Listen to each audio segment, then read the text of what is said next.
السلام عليكم ورحمة الله وبركاته. الحمد لله وحده والصلاة والسلام على من لا نبي بعده. أما بعد، فقال الله تبارك وتعالى في القرآن المجيد بعد قوله بسم الله الرحمن الرحيم: واتقوا الله الذي تساءلون به والأرحام إن الله كان عليكم رقيبا. محترم مکرم عزت مآب سامعین کرام، یقیناً آپ ہر خطبہ میں جو خطبہ مسنونہ ہے اس میں یہ آیت مبارکہ سماعت فرماتے ہیں.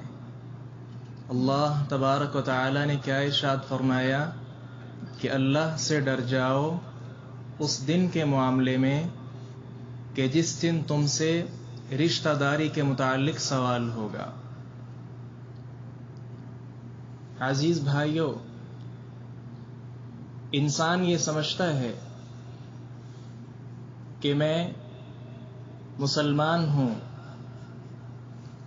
نمازیں بھی پڑھتا ہوں، رمضان آئے تو روزے بھی رکھتا ہوں، اور اس کے ساتھ ساتھ کثرت کے ساتھ نفلی روزوں کا بھی اہتمام کرتا ہوں، زکوٰۃ بھی ادا کرتا ہوں، اور ساتھ ہی ساتھ اللہ کی توحید پر ایمان بھی لاتا ہوں، محمد الرسول اللہ صلی اللہ علیہ وسلم کی رسالت پر بھی ایمان ہے، اللہ نے توفیق دی ہے عمرہ بھی کرتا ہوں، حج بھی کیا ہے. یہ ساری چیزیں ایسی ہیں جو بسا اوقات انسان کو دھوکے میں ڈال دیتی ہیں. وہ دھوکہ کس چیز کا ہوتا ہے؟ میں نے بڑے اساتذہ کرام سے سوال کیا کہ آج کا دور بہت زیادہ پرفتن ہے، ہر ایک کے پاس نیٹ کی سہولت موجود ہے، ٹچ سکرین موبائل ہر ایک کی جیب میں ہوتا ہے، گھر کے اندر LCD تقریباً ہر گھر میں آویزاں ہے. اس دور میں فتنوں سے بچنا اتنا مشکل ہو چکا ہے کہ انسان سوچ نہیں سکتا تو کیا یہ لوگ بھی جنت میں جائیں گے؟ جواب کیا آتا ہے کہ ان ساری چیزوں کے ساتھ اگر ایک چیز ایڈ کر لی جائے تو انشاءاللہ الرحمن اللہ سے آدمی یہ توقع رکھ سکتا ہے کہ اللہ تبارک و تعالی اس زمانے کے سارے مسلمانوں کو بھی جنت میں داخل کرے گا. وہ چیز کیا ہے؟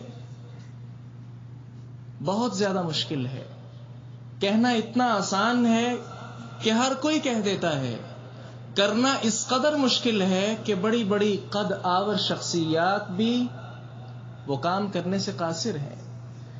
وہ ہے رشتہ داری کے ساتھ اچھا تعلق. اللہ تبارک و تعالی قرآن مجید میں ارشاد فرماتے ہیں: وَاعْبُدُوا اللَّهَ وَلَا تُشْرِكُوا بِهِ شَيْئًا وَبِالْوَالِدَيْنِ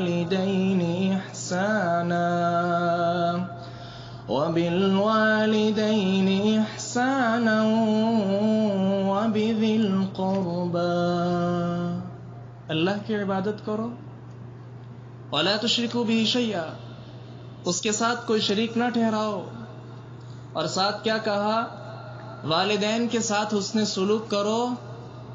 اور اس کے بعد کیا کہا؟ رشتہ داروں کے ساتھ بھی حسن سلوک کرو. اور تیسری جگہ باری تعالی کیا ارشاد فرماتے ہیں؟ ان اللہ یأمر بالعدل والإحسان وإيتاء ذي القربى تبارک و تعالی نے عدل کا، انصاف کا حکم دیا ہے، اور اس کے ساتھ ساتھ رشتہ داروں کے ساتھ اچھے تعلقات کا بھی اللہ نے حکم دیا ہے۔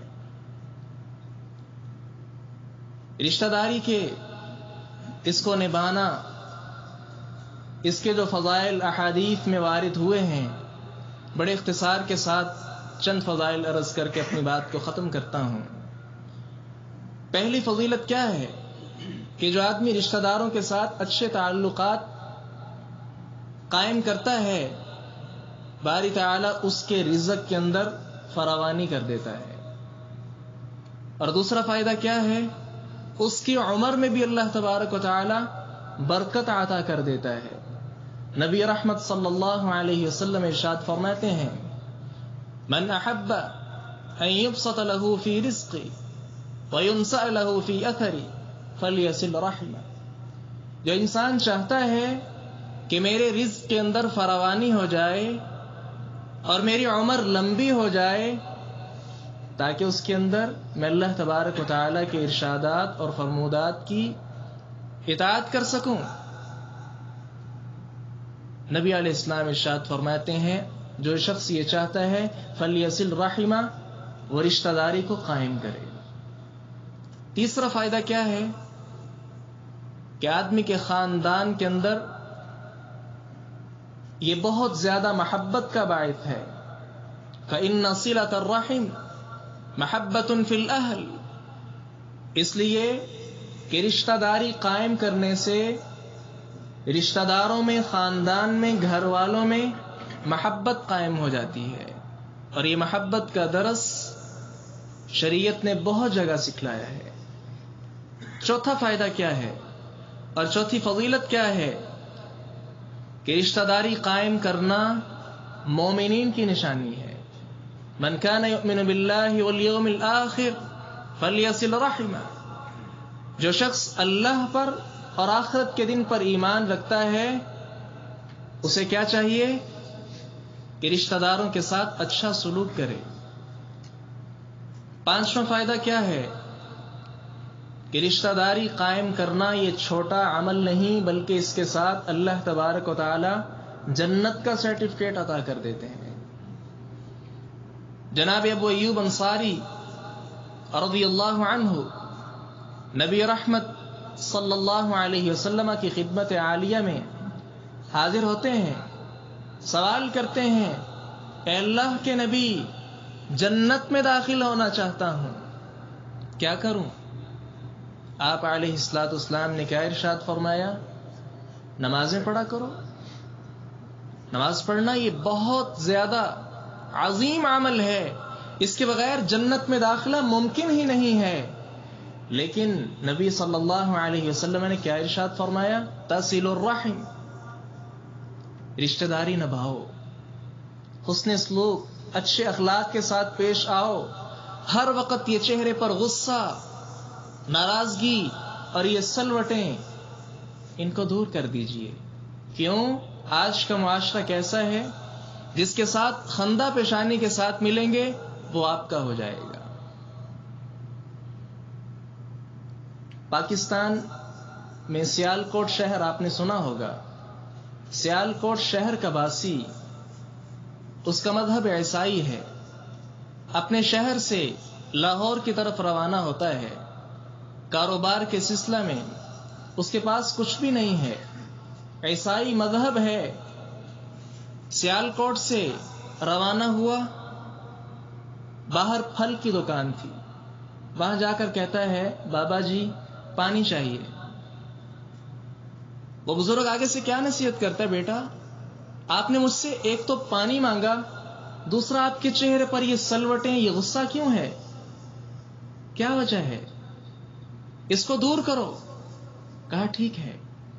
اسی وقت اس بزرگ کی نصیحت کو پلے باندھ لیتا ہے۔ یہ واقعہ اگر آپ چاہیں تو نوائے وقت جاوید چودھری نام کا آدمی وہ کالم لکھتا ہے، اس نے یہ کالم لکھا، اس کا تعلق بھی سیالکوٹ شہر سے ہی ہے۔ یہ آدمی جاتا ہے، لاہور پہنچتا ہے، یادگار مینار پاکستان جو ہے اس کے چکر کاٹتا ہے، کہیں سے نوکری مل جائے. ایک آدمی گزرتا ہے سیر کے لیے، یہ جیسے اس کے پاس سے گزرتا، اسمائل، مسکراہٹ کے ساتھ اس کو ملتا. کیا ہوا؟ ایک مرتبہ امریکہ کا ویزا حاصل کرنے کے لیے لمبی لائن لگی ہوئی ہے. یہ جیسے اس لائن میں جاتا ہے، سامنے ٹکٹیں کاٹنے والا یا ویزا بنانے والا کون؟ وہی آدمی جو اس کے ساتھ سیر کیا کرتا تھا. اس نے کہا بھائی ادھر آؤ، فوراً اس کا کام کر دیا. وہ آدمی امریکہ میں پہنچا، مذہب عیسائی ہے، وہاں جا کر کام کاج شروع کرتا ہے. اور ایک وقت آتا ہے کہ بہت بڑی وہاں بلڈنگ اور کمپنی کا مالک بن جاتا ہے. جاوید چودھری کہتے ہیں میں اس سے سوال کیا جا کر امریکہ میں کہ آپ کو یہ سارا منصب کیسے مل گیا؟ اس نے آگے سے کیا کہا؟ تمہارے اسلام کی چند باتوں پر عمل کرنے کی وجہ سے. میں عیسائی ہوں، لیکن وہ جو بزرگ نے نصیحت کی، ساتھ اس نے کہا تھا، نبی رحمت صلی اللہ علیہ وسلم ارشاد فرماتے ہیں تبسمک فی وجہ اخیک صدقہ. آپ اپنے بھائی کو ملاقات کرتے وقت چہرے پر جو سمائل، مسکراہٹ دیتے ہیں، یہ بھی صدقہ ہے. تو یہ مسکراہٹ کی وجہ سے آج اس مقام پر میں پہنچا ہوں. یہ ہے عام لوگوں کے ساتھ. رشتہ داروں کے ساتھ تو بہت زیادہ قریبی مراسم ہونے چاہیے. اور اس کے ساتھ یہ بھی یاد رکھیے کہ جو انسان نمازیں پڑھتا ہے، روزہ رکھتا ہے، سارا کچھ کرتا ہے، عبادات میں کوئی کمی نہیں، لیکن رشتہ داروں کے ساتھ اس کے مراسم، اس کے تعلقات اچھے نہیں ہیں، ایسے شخص پر اگرچہ وہ کعبۃ اللہ کا نمازی ہو، اللہ تبارک و تعالی ایسے شخص پر لعنت کرتا ہے. والذین ينقضون عہد اللہ من بعد میثاقہ ويقطعون ما امر اللہ به ان يوصل به ويفسدون في الارض اولئک لهم اللعنۃ ولهم سوء الدار. اور یقیناً وہ لوگ جنہوں نے وعد و پیمان کو توڑ دیا اور جس چیز کو اللہ نے ملانے کا حکم دیا تھا رشتہ داری کو، انہوں نے اس چیز کی پرواہ نہ کرتے ہوئے کاٹ دیا. باری تعالیٰ کیا ارشاد فرماتے ہیں؟ اولئک، یہ وہی لوگ ہیں، لہم اللعنہ، جن پر لعنت ہوئی ہے، ولہم سوء الدار، لعنت کا تعلق تو دنیا میں ہے، کل قیامت کے دن بھی ان کو بہت زیادہ برے ٹھکانے میں جگہ دی جائے گی. اور دوسرا نقصان کیا ہے کہ آدمی جس قدر بھی نمازی ہو، عبادات میں کوئی کمی نہیں، لیکن رشتہ داری کے ساتھ اس کے تعلقات اچھے نہیں ہیں، ایسا شخص کبھی بھی جنت میں داخل نہیں ہو سکتا. لا يدخل الجنت قاطع رحم، قطع تعلقی کرنے والا، رشتہ داری میں پھوٹ ڈالنے والا. نبی کریم صلی اللہ علیہ وسلم ارشاد فرماتے ہیں جنت میں داخل نہیں ہوگا. اب مجھے یہ بات بتلائیے، ہم سارا کچھ کرتے رہیں، لیکن وہ میرا بوڑھا باپ جو اپنے کمرے میں میرا منتظر ہے، کب جاؤں اس کا حال چال پوچھوں، کیا میں جنت کی امید رکھ سکتا ہوں؟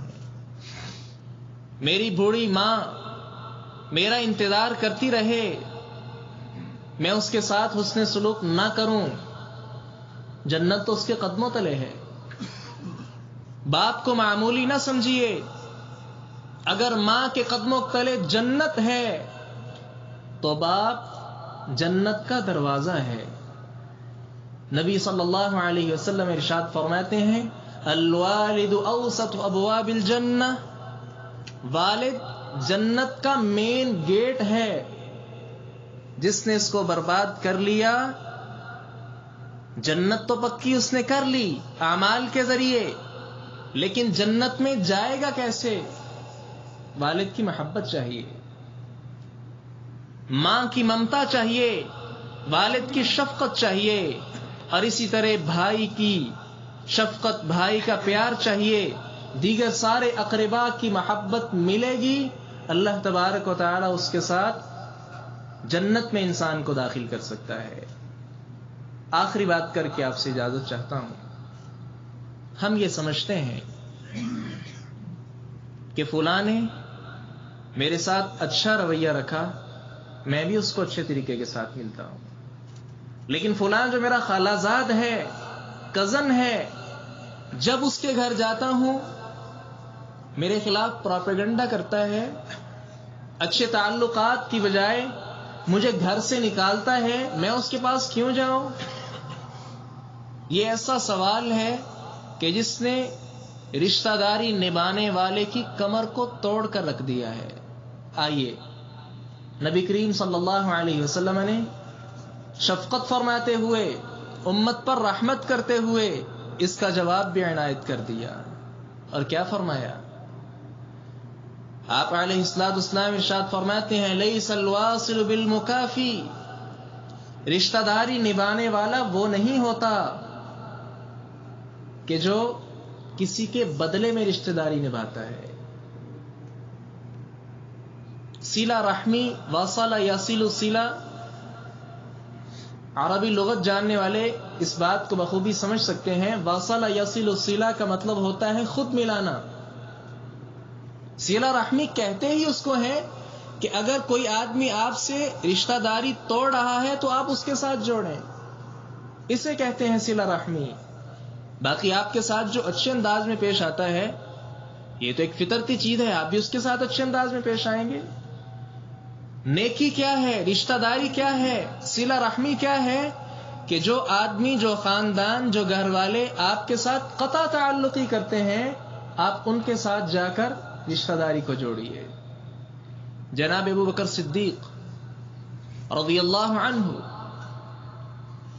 امت محمدیہ صلی اللہ علیہ وسلم میں سب سے بہترین شخص ہیں، سب سے افضل ہیں، اعلی عرفہ ہیں، نبی کریم صلی اللہ علیہ وسلم کے جانشین ہیں۔ کیا ہوا؟ آپ رضی اللہ عنہ کی بیٹی پر تہمت لگتی ہے۔ تہمت لگانے والوں میں سے جناب ابو بکر صدیق رضی اللہ عنہ کا ایک قریبی رشتہ دار بھی ہے غریب فقیر آدمی ہے۔ آپ رضی اللہ عنہ اس کا تعاون کرتے ہیں، اس کے ساتھ حسن سلوک کرتے ہیں، لیکن آخر انسان ہے۔ جب دیکھا کہ اس پر میں احسانات کرتا ہوں، اس نے میری بیٹی پر تہمت لگائی، فوراً اس کے ساتھ قطع تعلقی کر دی، کہا اب نہیں دوں گا۔ لیکن یاد رکھیے اللہ تبارک و تعالی نے جب یہ معاملہ دیکھا تو قرآن مجید میں آیت اتار دی، وَلَا يَأْتَلِ أُولُو الْفَضْلِ مِنكُمْ وَالسَّعَةِ أَن يُؤْتُوا أُولِي الْقُرْبَى وَالْمَسَاكِينَ وَالْمُهَاجِرِينَ فِي سَبِيلِ اللَّهِ وَلْيَعْفُوا وَلْيَصْفَحُوا أَلَا تُحِبُّونَ أَن يَغْفِرَ اللَّهُ لَكُمْ وَاللَّهُ غَفُورٌ رَحِيمٌ۔ تم میں جو مالدار ہیں، جن کو اللہ تبارک و تعالی نے مال میں وسعت عطا کر رکھی ہے، بخل نہ کریں، قرابت دار رشتہ داروں کو دینے کے معاملے میں کنجوسی نہ کریں، اسی طرح مسکینوں کے معاملات میں، مہاجرین فی سبیل اللہ میں بخل کا رستہ اختیار نہ کریں۔ ابو بکر صدیق رضی اللہ عنہ کے فعل کی اللہ تبارک و تعالی تردید کر رہے ہیں، اور ساتھ کیا کہا؟ کرنا کیا ہے؟ وَلْيَعْفُوا وَلْيَصْفَحُوا۔ وَلْيَعْفُوا، انہیں چاہیے کہ وہ معاف کر دیں۔ ایک ہوتا ہے آپ نے کسی کی غلطی دیکھی اس کو معاف کر دیا، لیکن اسے معاف کیا ہوا عمل آپ کو زندگی بھر نہیں بھولتا، سال بعد بھی آپ سوچتے ہیں اس نے میرے ساتھ یوں کیا تھا، میں نے اس کو معاف کر دیا۔ ایک ہوتا ہے صرف معاف کر دینا، لیکن اللہ تبارک و تعالی نے قرآن مجید میں کیا کہا؟ وَلْيَعْفُوا وَلْيَصْفَحُوا، معاف کرنے کے بعد وَلْيَصْفَحُوا، آپ نے جو اس کو معاف کیا ہے اسے بھی بھول جائیں۔